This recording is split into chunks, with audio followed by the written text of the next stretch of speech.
মায়ের মৃত্যু সিজন ৩ পর্ব ২।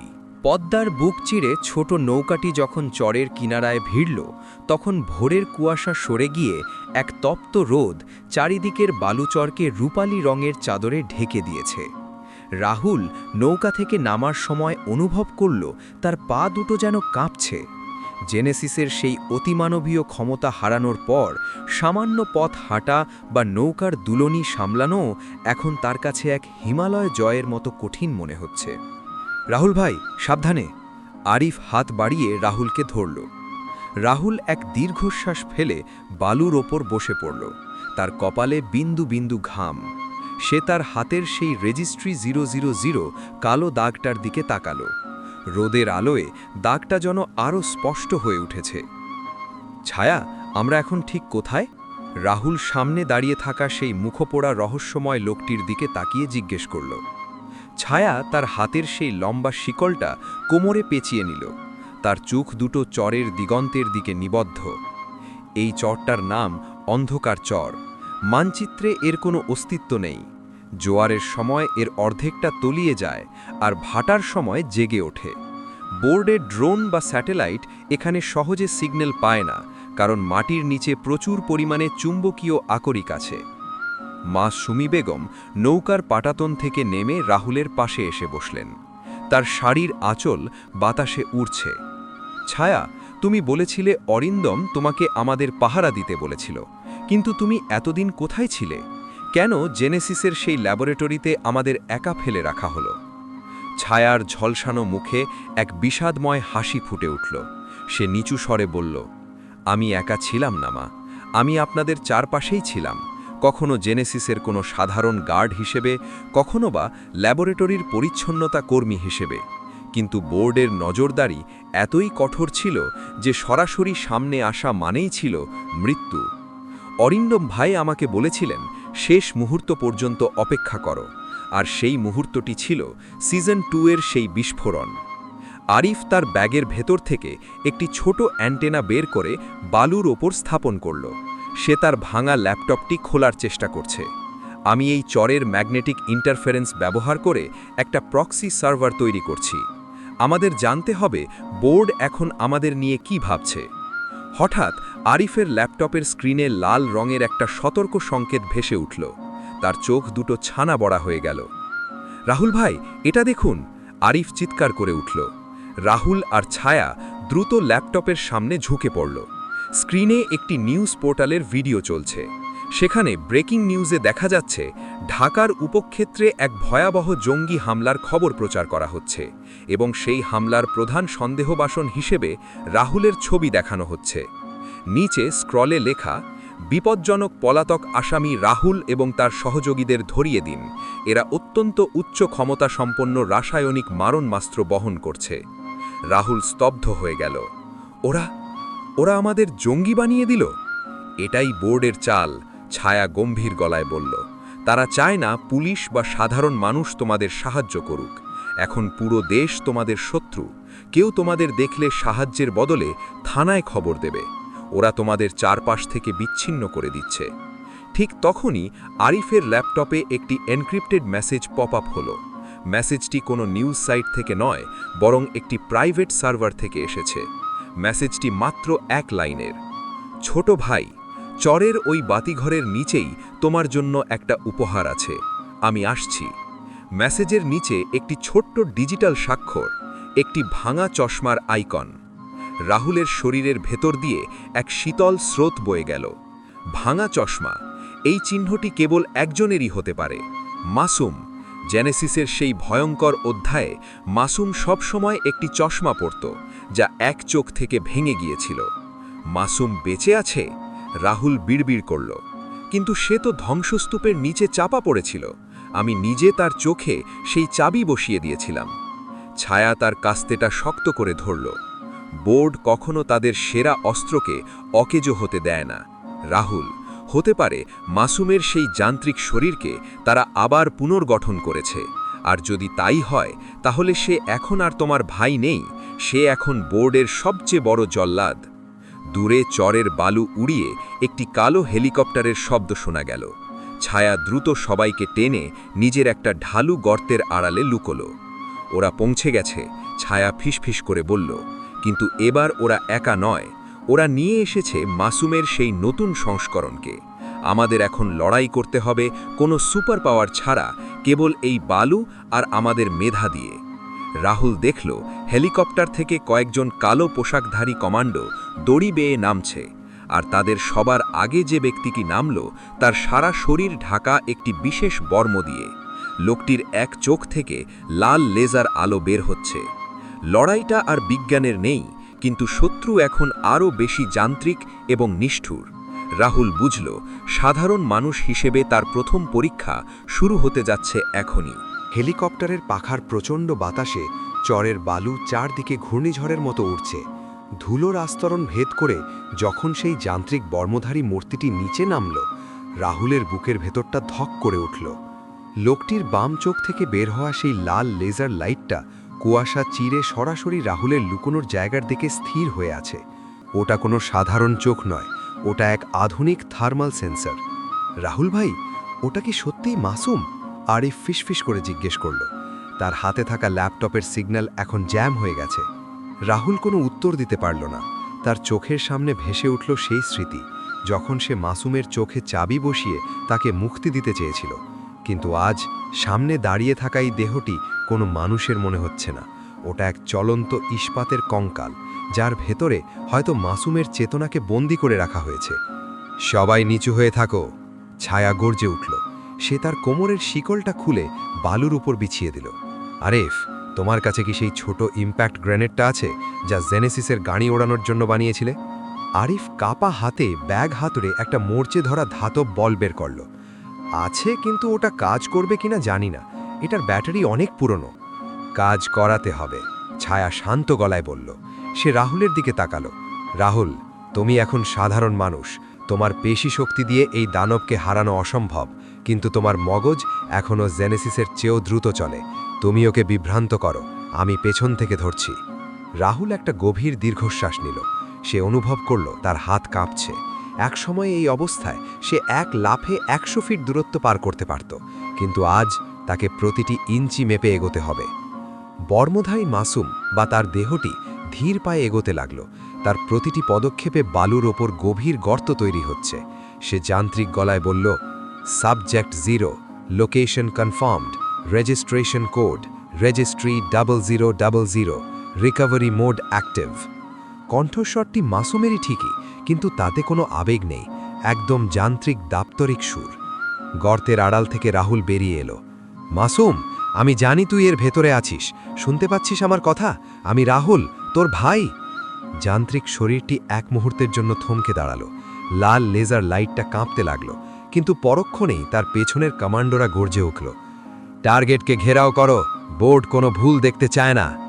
চারদিক থেকে কমান্ডোরা রাইফেল উঁচিয়ে এগোতে শুরু করল। ঠিক তখনই ছায়া তার হাতের শিকলটা সজোরে বাতাসের দিকে ছুঁড়ে মারল। শিকলটি সাপের মতো এক কমান্ডোর গলায় পেঁচিয়ে তাকে মাটিতে আছড়ে ফেলল। শুরু হলো চরের ওপর এক আদিম অসম লড়াই। ছায়া কোনো অতিমানবীয় সিরাম ছাড়াই কেবল তার কৌশল দিয়ে দুজন কমান্ডোকে বালুর ওপর কুপকাত করল, কিন্তু মাসুমের সেই যান্ত্রিক রূপটি রাহুলের দিকে তার ধাতব হাত বাড়িয়ে দিল। রাহুল ভাই, সরুন! আরিফ চিৎকার করে সেই ছোট গ্রেনেডটা মাসুমের পায়ের কাছে ছুঁড়ে মারল। এক বিকট শব্দে বিস্ফোরণ হলো। বালুর স্তূপ আকাশে উঠে গেল। মাসুমের যান্ত্রিক শরীরের ভারসাম্য একটু নষ্ট হলো, কিন্তু সে পড়ল না। ধোঁয়ার আড়াল থেকে সে রাহুলকে লক্ষ্য করে একটি যান্ত্রিক রশি ছুড়ল। রশিটি রাহুলের পায়ে পেঁচিয়ে গেল এবং এক ঝটকায় তাকে টেনে বালুর উপর দিয়ে হিঁচড়ে নিয়ে যেতে লাগল। মা! রাহুল আর্তনাদ করে উঠল। সুমি বেগম আর নিজেকে ধরে রাখতে পারলেন না। তিনি একটি বড় পাথরের টুকরো কুড়িয়ে নিয়ে মাসুমের সেই বর্মের ওপর আঘাত করার চেষ্টা করলেন। ছেড়ে দে ওকে, ও তোর ভাই! মাসুমের লাল চোখটা সুমি বেগমের দিকে ঘুরল। তার মস্তিষ্কের ভেতরের কোনো এক স্মৃতি হয়তো সামান্য সময়ের জন্য জেগে উঠল। যান্ত্রিক আওয়াজটা একটু কেঁপে গেল। মা, মা, এরার, সিস্টেম ফেলিয়ার। ঠিক সেই সুযোগে ছায়া তার কাস্তে দিয়ে রাহুলের পায়ের রশিটা কেটে দিল। রাহুল মুক্ত হয়েই বালু ঝেড়ে উঠে দাঁড়ালো। সে দেখল মাসুমের যান্ত্রিক শরীরের জয়েন্টগুলো থেকে নীল ধোঁয়া বেরোচ্ছে। আরিফের গ্রেনেডটা সরাসরি ক্ষতি না করলেও ওর ইলেকট্রনিক সার্কিটে বড় ধরনের শর্ট সার্কিট তৈরি করেছে। পালাও! ছায়া নির্দেশ দিল, নদীর দিকে একটা ছোট ডিঙি আছে, ওটা দিয়ে চরের ওপাশে যাও, আমি ওদের আটকে রাখছি। রাহুল তার মাকে জড়িয়ে ধরে নদীর দিকে দৌড় দিল। পেছনে শুনতে পেল ছায়ার শিকলের ঝনঝন আর কমান্ডোদের রাইফেলের গর্জন। রাহুল একবার পিছন ফিরে তাকালো। সে দেখল মাসুমের সেই যান্ত্রিক অবয়বটি স্থির হয়ে দাঁড়িয়ে আছে, যেন তার ভেতরে থাকা মাসুমের আত্মা আর বোর্ডের প্রোগ্রামিংয়ের মধ্যে এক প্রবল লড়াই চলছে। নদীর পাড়ে পৌঁছে তারা একটি ছোট জীর্ণ নৌকায় উঠে পড়ল। আরিফ হাঁপাতে হাঁপাতে নৌকা ছাড়ল। নৌকাটি যখন চরের সীমানা ছাড়িয়ে গভীর নদীর দিকে এগোলো, রাহুল দেখল হেলিকপ্টারটি আবার আকাশে উঠছে, কিন্তু এবার সেটি তাদের দিকে আসছে না, বরং চরের ওপর থাকা কমান্ডোদের তুলে নিচ্ছে। ওরা আমাদের ছেড়ে দিচ্ছে কেন? আরিফ অবাক হয়ে জিজ্ঞেস করল। রাহুল তার হাতের সেই রেজিস্ট্রি 0000 দাগটার দিকে তাকালো। দাগটা এখন হালকা লালচে হয়ে জ্বলছে। সে ফিসফিস করে বলল, ওরা আমাদের ছাড়ছে না আরিফ, ওরা আমাদের তাড়িয়ে নিয়ে যাচ্ছে ঠিক সেই জায়গায় যেখানে ওরা আমাদের পৌঁছতে চায়। এই চর থেকে আমরা মুক্ত হইনি, আমরা বোর্ডের নতুন এক খাঁচায় ঢুকেছি। ঠিক সেই মুহূর্তে রাহুলের ফোনের মেসেজ টোনে একটা শব্দ হলো। ফোনটি মৃত ছিল, কিন্তু এখন সেটি স্বয়ংক্রিয়ভাবে চালু হয়ে গেছে। স্ক্রিনে একটি অডিও ফাইল ভেসে উঠল। অডিওটা প্লে করতেই ভেসে এলো মাসুমের সেই পুরনো পরিচিত শান্ত কণ্ঠস্বর। ভাই, আমি ফিরছি, কিন্তু একা নই। পদ্মার উত্তাল জলরাশি চিরে ছোট ডিঙি নৌকাটি যখন কালিনীগঞ্জের নির্জন ঘাটের দিকে এগোচ্ছে, রাহুলের মনের ভেতর তখন তুফান বয়ে যাচ্ছে। ফোনের স্ক্রিনে ভেসে থাকা সেই অডিও ফাইলটি, যেখানে মাসুমের কণ্ঠস্বর শোনা গেছে, সেটি বারবার তার কানে বাজছে। জেনেসিসের সেই অতিমানবীয় শক্তি হারানোর পর রাহুল এখন অনেক বেশি আবেগপ্রবণ হয়ে পড়েছে। তার সাধারণ স্নায়ুগুলো শোক এবং বিস্ময় আর আগের মতো যান্ত্রিকভাবে সামলাতে পারছে না। রাহুল ভাই, তেজগাঁওয়ের এই ফ্যাক্টরির ম্যাপটা খুব অদ্ভুত। আরিফ তার ল্যাপটপের ঝাপসা স্ক্রিনে তাকিয়ে বলল, এটি একটি পুরনো ঔষধি কারখানার নকশা, যা ৯০ দশকের শেষ দিকে বন্ধ হয়ে গিয়েছিল। কিন্তু দেখুন, এর ভূগর্ভস্থ অংশে কিছু নতুন স্ট্রাকচার দেখা যাচ্ছে। বোর্ড নিশ্চয়ই এটাকে তাদের কোনো নতুন অপারেশনাল বেস হিসেবে ব্যবহার করছে। রাহুল চুপ করে নদীর ঘোলা জলের দিকে তাকিয়ে রইল। তার পাশে মা সুমি বেগম বসে আছেন, তার চোখ দুটো ভেজা। তিনি বিশ্বাস করতে পারছেন না যে তার মেজ ছেলে মাসুম আজও বেঁচে আছে, কিন্তু এক যান্ত্রিক দানব হিসেবে। মা, রাহুল নিচু স্বরে ডাকল, মাসুম কি আমাদের সত্যিই ডাকছে, নাকি ওটা বোর্ডের কোনো ডিজিটাল ফাঁদ? ওরা জানে মাসুম আমার দুর্বল জায়গা। মা রাহুলের হাতটা শক্ত করে ধরলেন। বাবা, মাসুমের সেই ছোটবেলার কথা মনে আছে? ও যখন কোনো বিপদে পড়ত, তখন ও সবসময় একটা ভাঙা চশমা দিয়ে সূর্য দেখার চেষ্টা করত। ও বলতো, আলো সরাসরি চোখে নিতে পারি না রে ভাই। আজ সেই ভাঙা চশমার চিহ্ন ব্যবহার করে ও মেসেজ পাঠিয়েছে। আমার মন বলছে, ওর যান্ত্রিক শরীরের ভেতরেও আমার সেই ছেলেটা এখনও লড়াই করছে।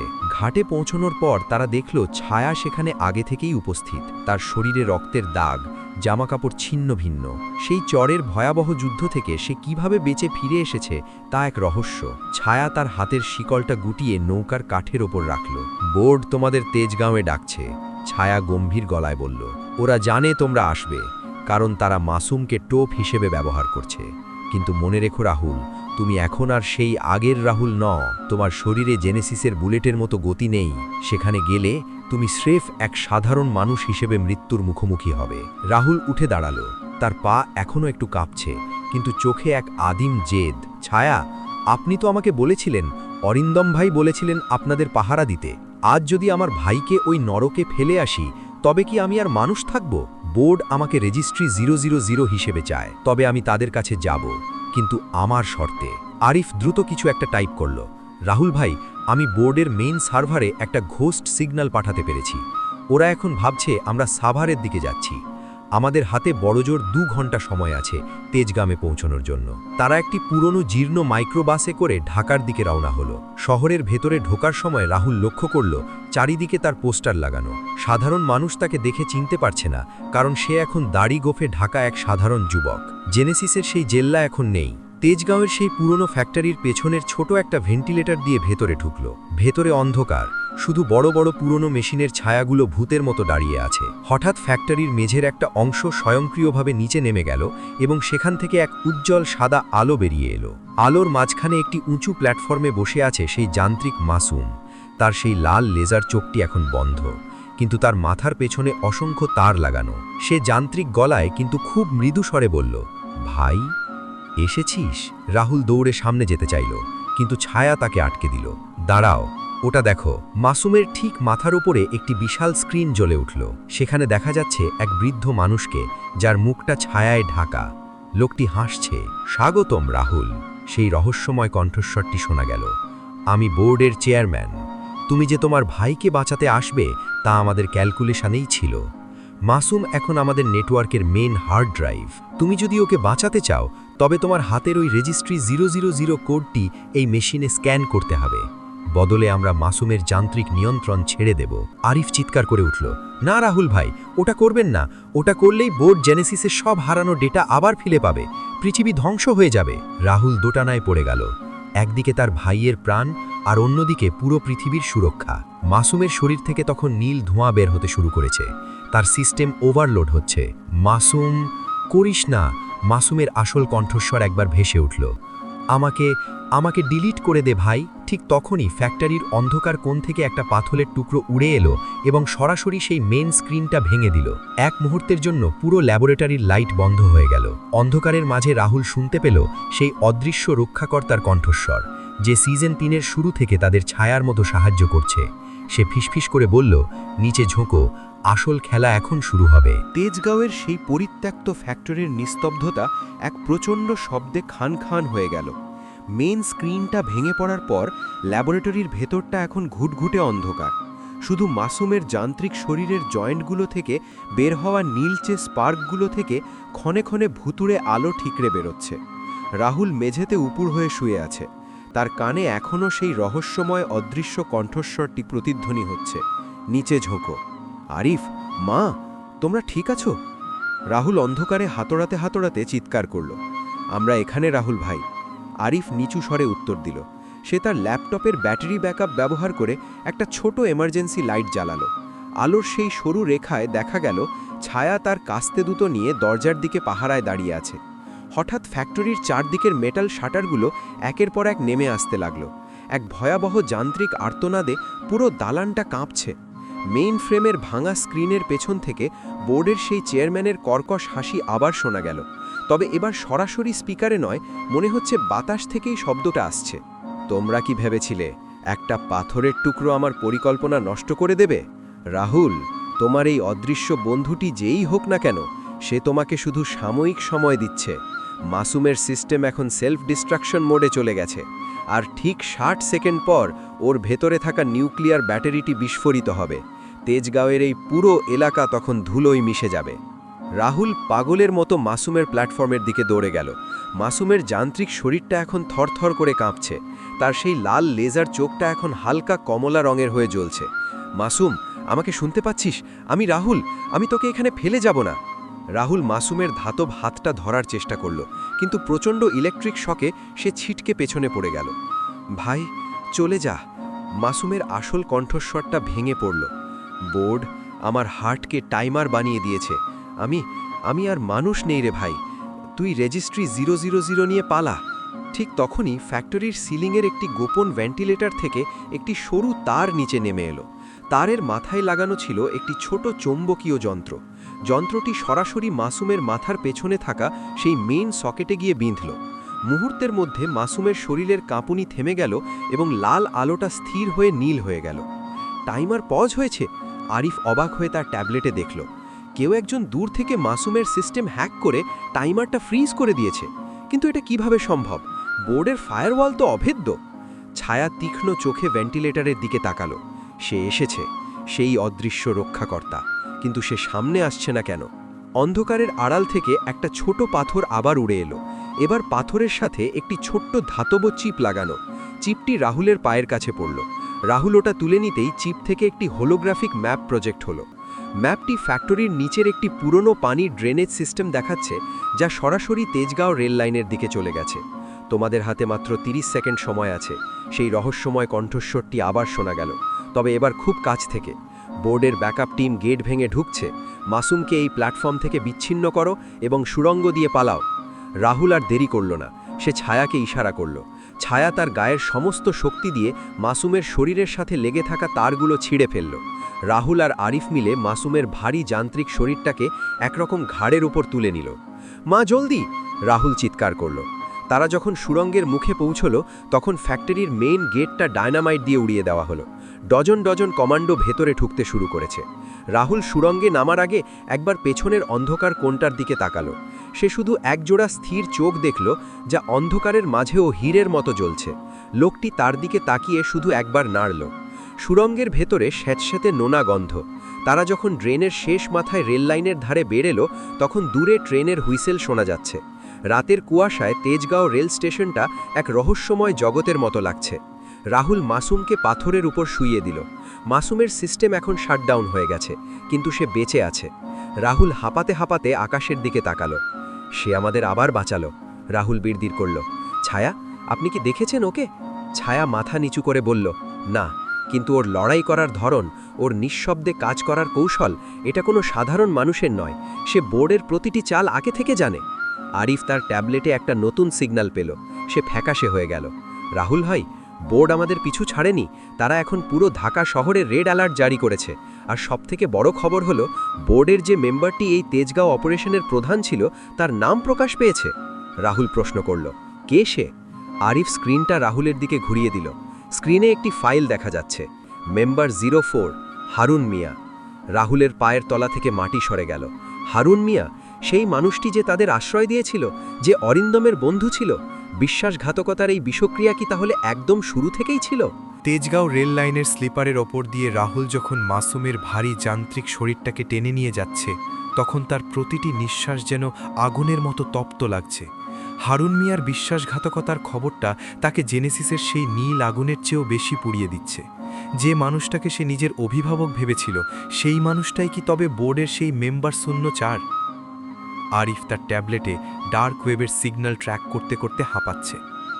রাহুল ভাই, হারুন মিয়ার লোকেশন দেখাচ্ছে বনানীর একটা গোপন সেফ হাউস। আমাদের এখনই সরতে হবে, পুলিশের ভ্যানগুলো এই দিকেই আসছে। ছায়া তার শিকলটা এক ঝটকায় কাঁধে তুলে নিল। তার চোখে এক হিমশীতল ক্রোধ। হারুন, আমি জানতাম ওই লোকটার হাসির পেছনে কোনো অন্ধকার আছে। অরিন্দম ভাই ওকে বিশ্বাস করতেন, আর সেই বিশ্বাসের সুযোগ নিয়েই সে বোর্ডকে আমাদের সব খবর পৌঁছে দিয়েছে। রাহুল থামল। সে মাসুমের ধাতব বুকের উপর কান পাতল। ভেতরে সেই যান্ত্রিক হৃৎপিণ্ডটা এখন খুব ধীর লয়ে চলছে। মাসুমের কপালে ঘাম জমেছে। তার শরীরের ভেতরের মানবিক অংশটুকু এখনও লড়াই করছে। আমরা বনানী যাব না, রাহুল দৃঢ় স্বরে বলল। আমরা যাব ঠিক সেই জায়গায় যেখানে হারুন আমাদের আশা করছে না। আরিফ, ওর ব্যক্তিগত সার্ভারটা হ্যাক করে দেখো ওর সবচেয়ে বড় ভয়ের জায়গা কোনটা। আরিফ দ্রুত আঙুল চালালো। কয়েক সেকেন্ড পর সে অবাক হয়ে বলল, রাহুল ভাই, ওর সার্ভারে একটা ফাইল আছে যার নাম অপারেশন মাদার। এটি জেনেসিসের কোনো ফাইল নয়, এটি হারুন মিয়ার নিজস্ব পরিকল্পনা। সে আপনার মায়ের ডিএনএ ব্যবহার করে নতুন কোনো অ্যান্টিসিরাম তৈরি করতে চায়, যা দিয়ে সে বোর্ডের চেয়ারম্যানকে সরিয়ে নিজেই ক্ষমতার শীর্ষে বসতে পারে। মায়ের মুখ সুমি বেগম শিউরে উঠলেন। তার মানে ও শুধু বোর্ড নয়, ও নিজের দলের সাথেও বিশ্বাসঘাতকতা করছে। ঠিক সেই মুহূর্তে রেল লাইনের ওপাশ থেকে একজোড়া জোরালো সার্চ লাইটের আলো তাদের ওপর পড়ল। একদল কমান্ডো কুয়াশা ভেদ করে দৌড়ে আসছে। তাদের হাতে থাকা রাইফেলগুলো সাইলেন্সার লাগানো হলেও বাতাসের শোঁ শোঁ শব্দে বিপদ টের পাওয়া যাচ্ছে। পালাও! ছায়া চিৎকার করে উঠল। সে তার কাস্তে দুটো নিয়ে ঘাতকদের দিকে ধেয়ে গেল।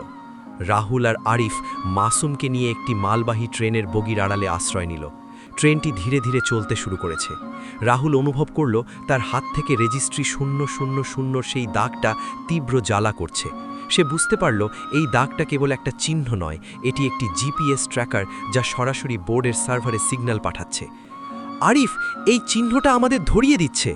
রাহুল তার দাঁত দিয়ে নিজের চামড়া কামড়ে ধরার চেষ্টা করল যন্ত্রণায়। বোর্ড আমাদের ছায়া গুনছে, কারণ আমি নিজেই ওদের সিগন্যাল দিচ্ছি। হঠাৎ ট্রেনের ছাদ থেকে একজন নিচে ঝাঁপিয়ে পড়ল। তার পরনে কালো হুডি, মুখ ঢাকা। রাহুল আঁতকে উঠল, কিন্তু লোকটি কোনো আক্রমণ করল না। সে রাহুলের হাতটা ধরল এবং একটি বিশেষ পাউডার সেই রেজিস্ট্রি 000 চিহ্নের ওপর ছিটিয়ে দিল।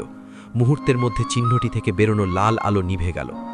সেই অদৃশ্য রক্ষাকর্তা, সে একদম সামনে দাঁড়িয়ে, কিন্তু তার মুখ চেনা যাচ্ছে না। উত্তরে তাকাও, লোকটি খুব নিচু আর গম্ভীর স্বরে বলল। হারুন মিয়া আজ রাতে একা থাকবে না। বোর্ডের চেয়ারম্যান নিজে আসছে ওর সাথে দেখা করতে। এটাই তোমাদের একমাত্র সুযোগ, একসাথে 2 মাথা কাটার। কথাটা শেষ করেই লোকটি আবার ট্রেনের ছাদে উঠে অন্ধকারে মিলিয়ে গেল। তার চলে যাওয়ার ভঙ্গিটা এতটাই নিখুঁত যে মনে হলো সে বাতাসের সাথে মিশে গেছে। রাহুল ট্রেনের দরজায় হেলান দিয়ে বসে পড়ল। সে দেখল মাসুমের চোখ দুটো ধীরে ধীরে খুলছে। মাসুমের লাল লেজার চোখটা এখন একদম নেভানো, শুধু মানুষের সেই কালো মণি দুটো উজ্জ্বল। ভাই, মাসুম ফিসফিস করে বলল, আমাকে ক্ষমা করিস, আমার শরীরের ভেতরে ওরা একটা বোমা ফিট করে রেখেছে। যদি আমি হারুন মিয়ার 10 মিটারের মধ্যে যাই তবে ওটা স্বয়ংক্রিয়ভাবে অ্যাক্টিভ হবে। রাহুল মাসুমের হাত শক্ত করে ধরল। তবে তাই হবে মাসুম, আমরা হারুন মিয়ার কাছে যাব, কিন্তু জয়ের জন্য নয়, ধ্বংসের জন্য। ট্রেনটি যখন ঢাকার উত্তর সীমানা পেরিয়ে গাজীপুরের দিকে এগোচ্ছে, রাহুল আকাশের দিকে তাকিয়ে হাসল। জেনেসিসের বিজ্ঞানহীন এই সিজনে এখন সে এক ভয়ঙ্কর মরণ খেলায় নামতে যাচ্ছে, যেখানে তার একমাত্র অস্ত্র হল এক ভাইয়ের ত্যাগ এবং এক মায়ের প্রতিশোধের আগুন।